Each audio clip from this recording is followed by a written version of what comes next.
And here is probably one of the most shocking things about this text. Paul isn't describing people outside the church. He's describing people who know the truth, but who no longer tremble before it. They know how to say all the right things. They could pass a test about the character of God. Meanwhile, their lives tell a very different story. This isn't hypocrisy, however, in an ordinary sense. They weren't pretending. The knowledge was real. But the mind was corrupted. The conscience was divided. The knowledge had to pass through both, and it never got there. Now, watch how Paul dismantles this man's worldview. That man said he needed more information. Paul says his mind is corrupted. He said he needed more discipline. Paul says his conscience is corrupted. He said he needed a fresh start.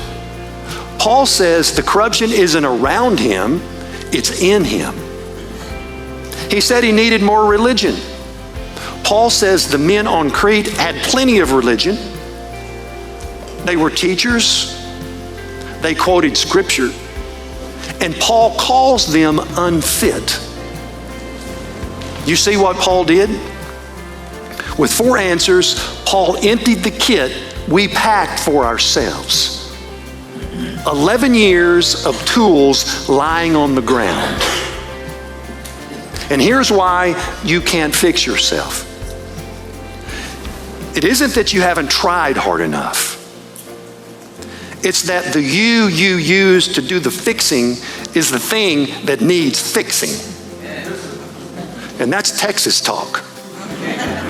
See, sin doesn't only make us guilty, it makes us unable.